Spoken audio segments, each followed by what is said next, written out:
Ready to add a big dose of positivity and empowered perspective to your day? You've come to the right place. Welcome to She Said podcast. I'm Laura Cox Kaplan.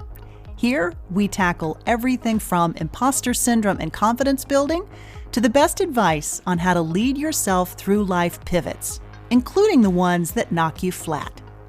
For the past 3 years, I've talked to hundreds of experts about their stories. Here, you'll find their actionable advice and lessons, as well as my own tools that you can put to use in your own life. Stick around. I think you'll find this investment in you well worth it. Hi, friend. Welcome to She Said. Today, we're talking entrepreneurship, career pivots, and the inspiration that can come from a rich family history. It's so perfect for Women's History Month. And it's also a great reminder of the women in our own families who have inspired our passions and our interests and who have had such a great impact on us. My guest today is Stephanie Summerson Hall. She is the CEO of the Charleston, South Carolina-based Estelle Colored Glass Company. The company is named after her grandmother, Estelle, who in many ways inspired the company. A friend of mine actually found Estelle Colored Glass on Instagram and shared a link with me last summer, and I have been a fan ever since. The products are absolutely gorgeous. Be sure to follow me on Instagram at Laura Cox Kaplan for a little visual tour of some of my favorites of Stephanie's pieces. Stephanie's story embodies the importance of family history and how it can serve as the inspiration that ultimately leads to economic success. We talk about some of the challenges facing women entrepreneurs, and particularly when those entrepreneurs happen to be women of color. Stephanie, welcome to She Said. Thank you for having me. I'm very happy to be here, Laura. Well, I'm so happy to have you. As I mentioned to you previously, and as many of our listeners know, I am a big fan of your product and own several sets of the wine glasses are my favorite. I know you make other things, but the wine glasses are absolutely gorgeous. Well, we certainly appreciate your support, and it's always good to hear that you like our pieces. Absolutely. So before we get into the business, I'd love for you to tell us a little bit about yourself. Well, I am now a serial entrepreneur. At college, I majored in political science and always intended to go to law school. I went to law school, practiced law for 10 years, and started a business, an event rental business, when I was 5 years into my law career. And from there, at the 10-year mark, I decided that being a business owner was more in alignment in terms of me raising my small family. My new family. I had young children, and I just lifestyle was. In my head, I'm thinking, this is going to be a much easier life. But of course, but what I really the defining thing was being able to be in control. Mm-hmm. And really be able to decide what I wanted to do with my time and how I wanted. I didn't like the constraints of practicing. Was it hard for you to make that shift after working so hard and finishing law school and becoming a lawyer to ultimately making the shift to entrepreneurship? Well, what I had done is I started off when I first got out of law school. I went to do a clerkship, so I end up doing 2 appellate clerkships, and so that was like a check off. Mm-hmm. And then I worked for like a mid-sized firm, smaller spaces, and I just kind of did I tried this. I'm doing okay with it. I'm okay at it. I'm not just in love with it. And, ready for the next opportunity. And so I kind of did some checkoffs, and I all those experiences really, they were good experiences overall, but it was not like very fulfilling to me. Mm-hmm. So I think you mentioned, did you start your first business while you were still working as a lawyer? You were sort of doing a side hustle? Yes. Yeah. It was, I was 5 years into my legal career. And I really didn't start it for me. I started it for my parents. I really looked at it like a pro bono project, and started it for them. So why? What do you mean by that? Well, because my mother's been a florist she'd been a florist all of her life. And my dad had recently retired at 55. And I just was like helping, decide. Well, I just looked at it and said, this would be a good business. It was an event rental business. So my mom was already kind of doing, involved with events. And I just felt like it would have been a really good thing to get into. And there were no competitors, like 30-minute radius of where they were. And so I said, look, I did the first trade show. I met my dad there. I was living in the DC area at the time. And I met my dad in Atlanta for the trade show and just basically set the whole thing up. I never intended for me to leave the practice of law at that time and say, I'm going to run this business. But when I created the monster, I had to come and run it. You had to own it. Yeah. So you made that pivot. You ran this event business for a number of years. At what point did you decide to pursue retail entrepreneurship? Very different business. After that business was up and running, I just felt like I wanted something that I could really put my imprint on.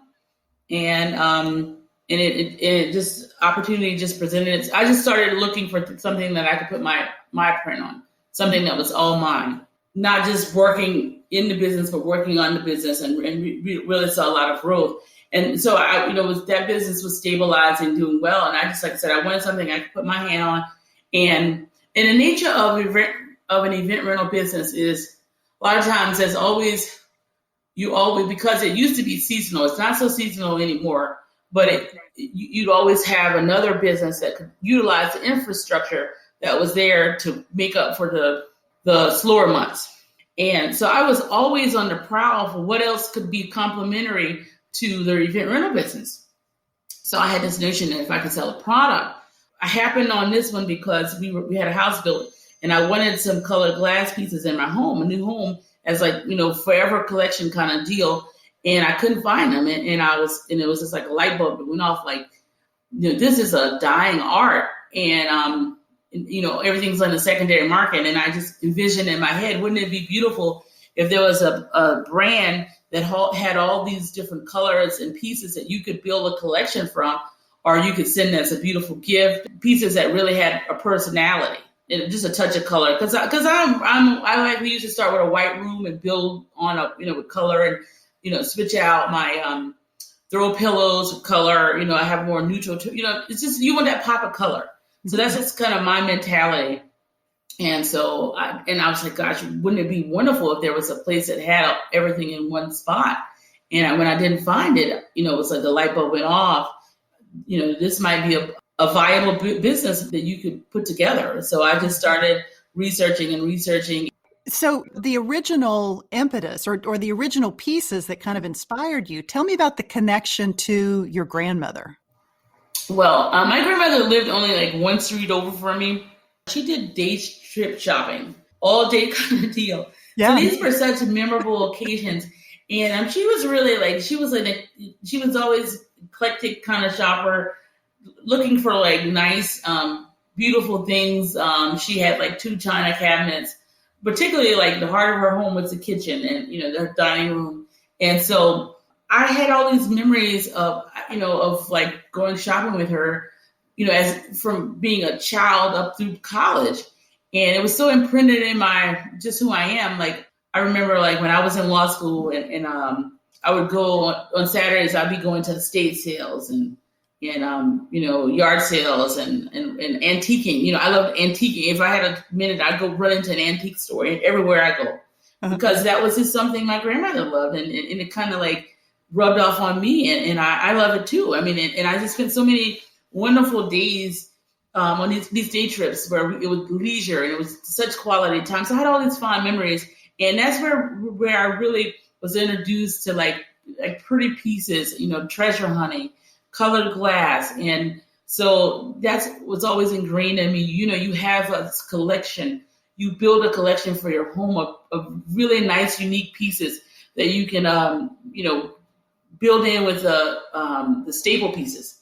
So, she had these 2 china cabinets of all these nice pieces that you use when you have special guests over, or you use in your daily life just to show personality at the dinner tabletop. So that was just kind of something I just got from her, and that's why like my grandmother really was she loved antiquing, and she did just something that just rubbed off on me. Yeah. What do you think she would think about this company that's named after her? I think she would be very proud. Honestly, she would be very proud. My grandmother was so warm and affectionate. Everybody had a special relationship with her.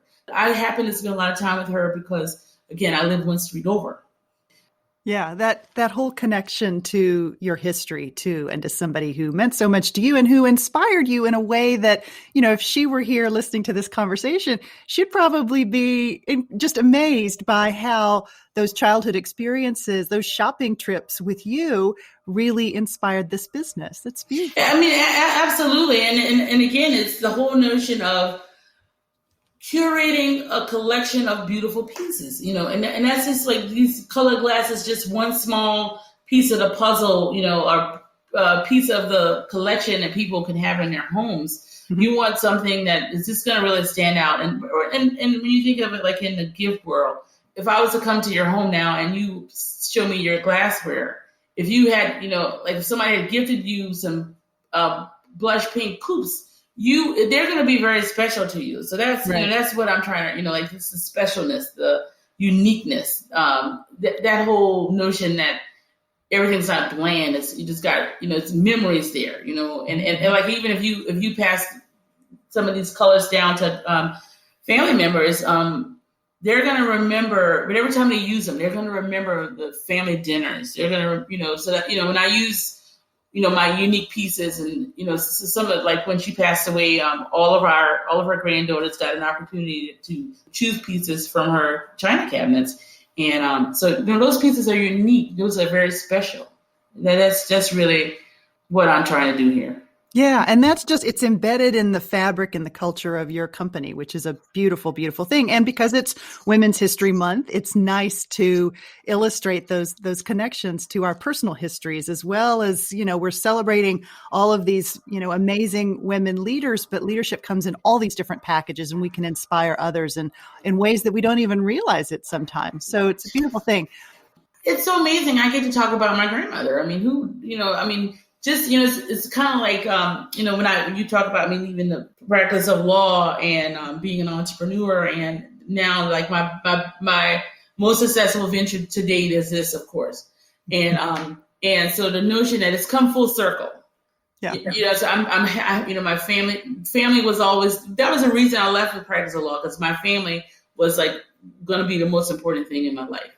And everything else is, I'm trying to integrate my work life as secondary into my family life. So that, and I'm doing it, the notion that in that workspace, I'm talking about my family and my heritage. I mean, it's really full circle. Yeah, that's a beautiful thing. It really is a beautiful thing. Okay, so let's talk more about the creation of the business and the fact that you had this law degree and that you had entrepreneurial experience before you actually shifted over to retail entrepreneurship. But maybe talk a little bit about how the past experiences that you had helped prepare you for what you were going into with Estelle Glass. All day long, any kind of collaboration, everything, you got to look at it like it's got to be a win-win situation. Even for me, the glass makers and our relationship, it's got to be a win-win. Everybody's got to win. So that's how you got to make sure on the other side, because if it's something where, if you're helping somebody get off the ground, that's different. But after a certain honeymoon period, it's got to be a win-win. Yeah, so that's how I look at it. That whole thing of like each person has to be made whole by the relationship. Yeah. So that's like something I brought from my, legal career, and just it can't be one-sided. It has to be, you got to meet in the middle. We got to negotiate and kind of get in the middle. That's probably one of the most effective things that I've, brought from my career, my legal career. Maybe give me an example of what you mean by that. Like when you're first getting started as an entrepreneur, right? And I have like these grandiose ideas, but you don't start off with grandiose funding or any of these things. You're starting off on very. So I think what I've been able to do in my space is to negotiate well and to build a strong argument. So I make my case to put it in a way that's compelling, and I think sometimes women don't have, particularly, I know I have the confidence because I have that background, but what do you bring to the table? What's going to make me a good bet for you, for you to try to work with me.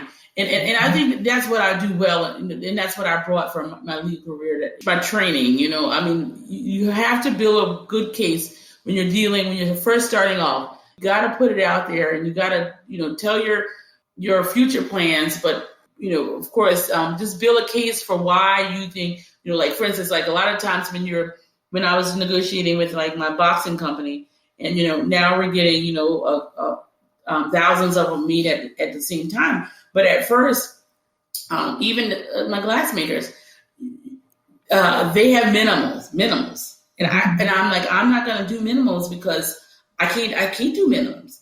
So I had all these people, but those my two major vendors, for each one of them, I said to them, we cannot do, 30,000 of this, or 10,000 of this. This is what I'm doing. And this is the success I have had. And this is where I'd like to go. So can you make an exception? And that's where I negotiated an exception based on this. And I build a case where, if you do this for me, I'm a loyal person, and and I've been in business X amount of years, and I'm not going anywhere.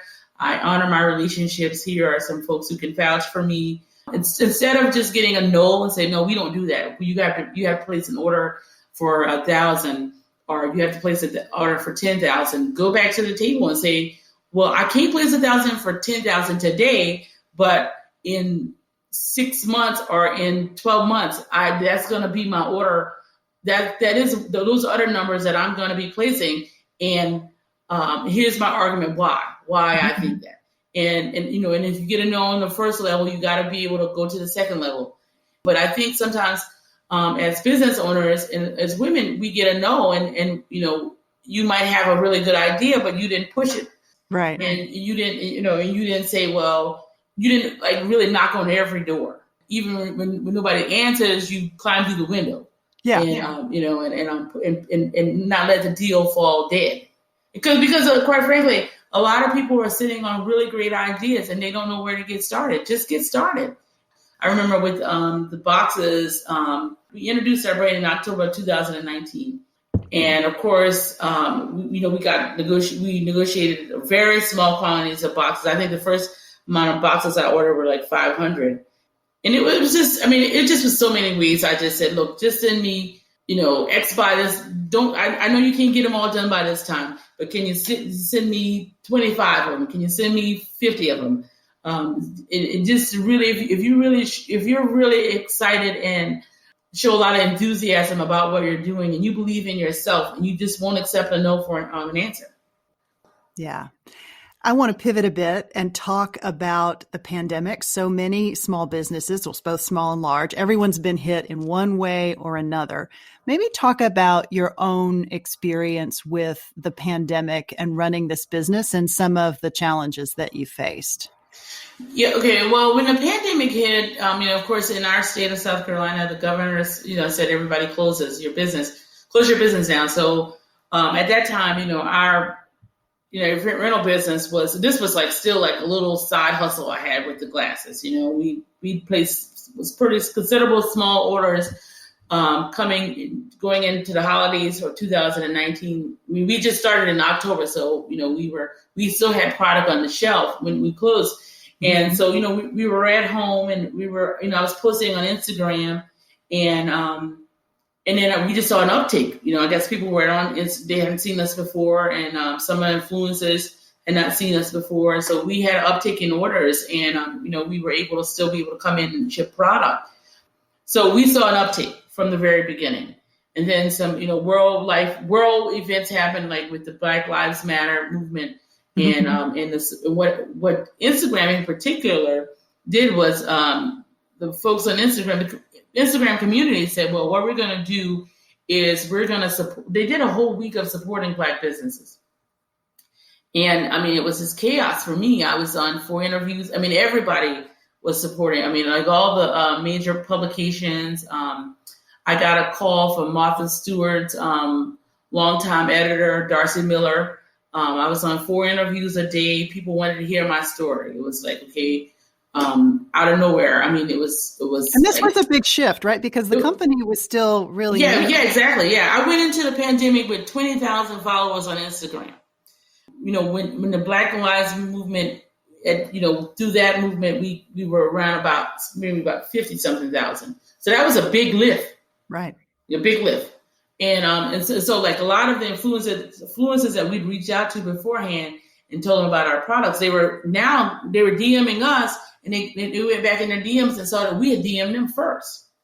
So they were like, oh, well, I never saw this. You can't assume somebody saw something on a DM. And I totally get that now, because if you DM us, you probably didn't see it. Right. So we got a big lift from the pandemic, honestly. And then just from there, it's just the momentum has just gone from one thing to the next. And again, I'm so comfortable. I mean, I think it's relatable. People love talking about their grandmothers. They love hearing about your family history. And it's just been a phenomenal thing. But one thing I was very proud of when the pandemic hit from a business, when you talk about the pivot and everything, is I was happy with like an our event rental business, everything got canceled last spring. Right. So we had a whole crew of guys and, and other team members, that worked in front of the house that had nothing to do. And so I was very happy that we could at least bring them in and work on this project, a new project. So as a business owner, I will never, and I've always been, in that mindset, like you got to have a plan A and a plan B. So, it was just I just felt it was very rewarding to me to know that I didn't just sit on this idea. I had product on the shelf when a storm hit, when the pandemic hit. So I was able to take advantage of this interest in our products, interest in supporting a Black-owned business. Mm-hmm. And, people could actually buy a product. So I think so that's one of the takeaways right there. It's like, just always have a plan A, B, C set up. So, one thing is not working, you have at least have something else and something else on your plate that you could just put into action. Or it's almost like, and this is honest to God how I look at it, and something else I bring from the practice of law. You hedge. You sell umbrellas and you sell suntan lotion. So whether it's raining or if it's sunny outside, you'll be okay. And that's how you have to think about it. You want like for me, I want things that work with my infrastructure. We had warehouse space, we had team members, all these things that could be we can transfer them from one division of our company to the next. But we're working on two different projects, offering two different things. So again, we're going to be okay.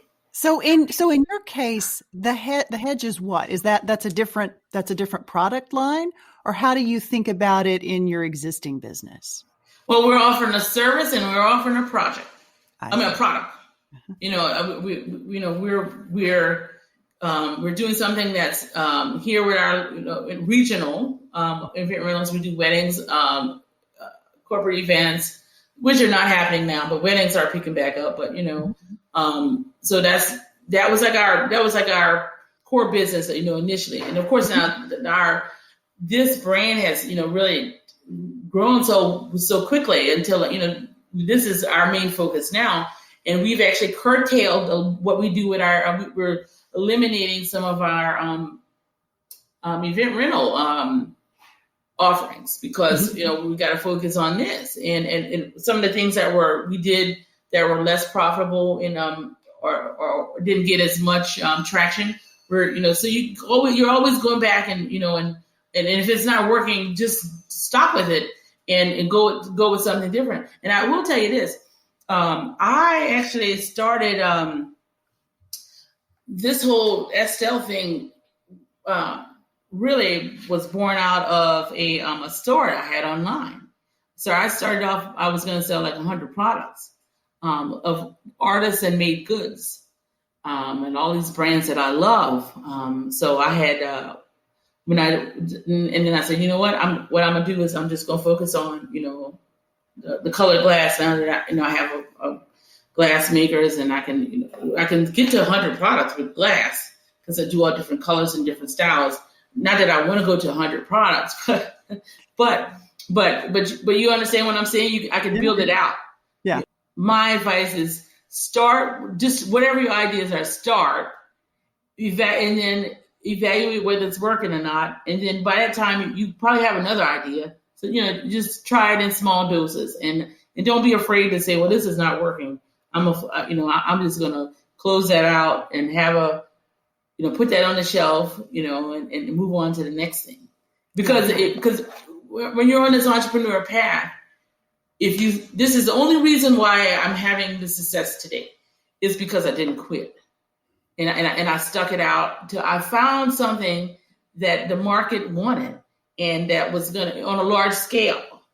And because it was always my goal to start something that was that really reflected all the experiences that I had I'd been given and opportunities, something that was on a large scale. And I felt like the event rental company, I'm very proud of it, but of course I had a lot of relatives and and people say, well, you went to law school, and you're they just felt and they had no idea how much money you make in the event rental business, so they just saw it as like a small business, and you don't want to be driven by money at all, but they didn't really understand the caliber of that business, and they saw me as a failure because you had a law degree, and that was so much of a prestigious thing versus saying I have an event rental company that's that provides tents, tables, and chairs for all kinds of events. Yeah, it's very now they're not saying that so much now because it's like almost like I'm a trailblazer. Right. In my own space, because people don't know how this would. They don't know anybody who's done this. Right. They don't know that this can be done. You can, if I say my end goal is to be an entrepreneur and build wealth and and just build profitable companies, they don't know anybody who's done that. Yeah. They just think you gotta, just because you start small, that doesn't mean that you can't come up with a good idea that that goes viral, or in my case that's what's happened. But so I think it's the main thing of it is not even you want something that goes viral. If you want something that's gonna whatever you want, you just got to stick with the whole process, because it's a very rigorous and very disappointing and sometimes very lonely process. Mm-hmm. It's a lot of failure, but your failures will lead to success if you do not quit. I love that. Talk a little bit about unique challenges that potentially you faced as a woman, and specifically as a woman of color. Well, I mean, I've actually called it the double whammy.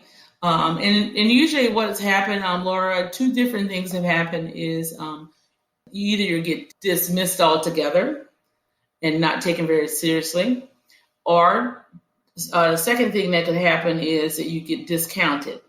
Your product or your services are not as good as the next person's products or services. So those two things have happened.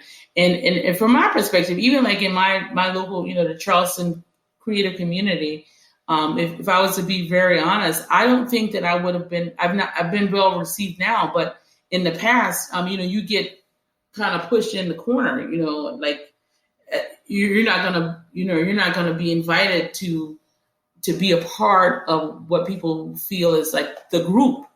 Mm-hmm. So I don't feel like, I honestly do not believe that if I did not get this national attention, that my local community would have now embraced me as much. And that's very disappointing. But I hope that we are in a different space just in our period of history where a lot of these considerations will not come into play for all those that come behind me.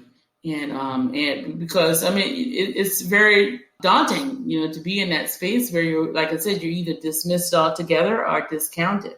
Like one time I had, when I first moved here, and I had my, I had a law degree, and I knew something about business, and we tried to set up a partnership with another event rental company because they specialize in tabletop, and we didn't, and we never wanted to get into that to the extent that they were in it. So we wanted to set up a partnership, and the gentleman kept saying to me, well, you can make a 10, what we're working out here, you can make a 10% profit. And I'm like, well, gosh, what am I supposed to be excited about, a 10% profit? Like, that's like breadcrumbs. What are you talking about? Why would I get into something where I'm going to make a 10% profit? Yeah. So, I mean, so the notion that, that it's almost like if you would have seen me, if you thought I was your equal, you would not say something like this. You must think you got to think I'm almost stupid, just, to be excited about, working on something where I'm doing, I'm getting a 10% profit. So given this experience and given what you've learned, and having had those experiences with colleagues or contemporary business owners or potential collaborators, what advice would you have for someone else who's in your shoes, but in your shoes from maybe 2-3 years ago? What advice would you have for them if they encounter these obstacles? What would you tell them? Well, just say thank you, but no thank you. I tell anybody, you want to get into, like you want to find something, like this is a passion project. We sell passion products. Either you want to buy it or you don't. Right. You like it or you don't. So it's a niche kind of a company. So you want to find something that has the potential to have really good growth. You want to make sure that you have that thing in your hand that you're passionate about, and if you can build your tribe, it's going to do well. And I think sometimes we just get into lackluster things because it looks appealing at the time. It's trending, but it's okay to be off the grid. For a minute. So I think my advice is to really spend some time finding that thing that you just like a light bulb moment. Get in a quiet space, or read books. Like I read a lot of business books. I read a lot of things about entrepreneurs from entrepreneurs, but really develop your idea list, and then like for me, that's what I did, and I feel like I'm so happy that I did do that. It's just I just had like make sure you got a great idea. I mean, if nobody else thinks it's a great idea, you gotta think it's a great idea. My next piece of advice is to just get started. Be very wise as getting started. Don't overthink it. Don't overspend. Just kind of have it contained. It's okay to start small. Start small. Make sure it, because some ideas I thought were great ideas, but they didn't necessarily catch on. So you want to make sure that if you do have to take a loss, take a L, you're taking a smaller L than, if you just you just put it, you don't want to put, I'm not going to put my kids at risk, my husband at risk. I'm doing this I'm always saying like, this is my little venture money. That's how I looked at it. Like, this is my little play around, instead of buying some, instead of being comfortable where I am, and I know I'm on the prowl for a great idea. I'm money I could use for so many other things, in a new car or whatever. I'm going to use this to just really explore this business venture.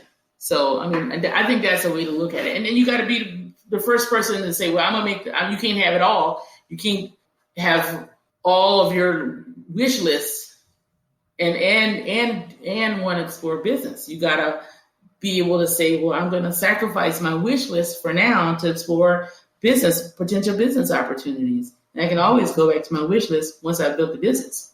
Yeah. So I think don't be afraid to make those trade-offs and those sacrifices. But by all means, get started. And just put it out there. And then and for me, this was the hardest thing I put out there because it involved my grandmother, and and I didn't want it to fail. It'd be like it was going to hit hard if it did fail. But it was moving very slow at the beginning. But I just didn't want it to fail. And then of course, I had relatives and everything who found out what I was doing, and they were very proud of me. And I wanted them to say, well, she did it, and it's almost like you close a restaurant. You know what I mean? Yeah. But when you have to close the restaurant, just close it and keep moving. Yeah. You know what I mean? And learn your lessons. So I think that you just have to just get started and see whether it's a go, or if it's not a go, just go back to the drawing board and come up with something else. Yeah. If this entrepreneur space is truly for you, because sometimes the failures are such that you just say it's not for me anymore. Yeah. Stephanie, this has been amazing. I love your story, and I loved having a chance to spend time with you. I'm really grateful. No, it's been wonderful, Laura. I know that folks will be excited to check out Estelle Colored Glass. You'll find Stephanie on Instagram, and that'll take you directly to her website. But we'll also include links to Estelle Colored Glass in the show notes for the episode as well. I really enjoyed being here, Laura. Thank you. I loved having you, and hopefully I'll get to meet you one day if we ever get this pandemic behind us. Absolutely, absolutely. Hey, friend, to learn a bit more about my guest today, Stephanie Summerson Hall, please check out the show notes for this episode 143. And remember, if you're enjoying She Said, I would love to hear from you. In fact, I'd be very grateful for any feedback and thoughts that you have for me. Be sure to send me a note through the contact link on our website, or direct message me on Instagram. You'll find me at Laura Cox Kaplan, all one word. And if you're not currently following me on Instagram, I hope you will, because we share a lot of complimentary content on the Instagram page that really complements each of these episodes. So I hope that you'll follow me there as well. As always, I am grateful that you've spent time with me today, and I hope that you found this investment in you well worth it. I'll see you next time. Take care.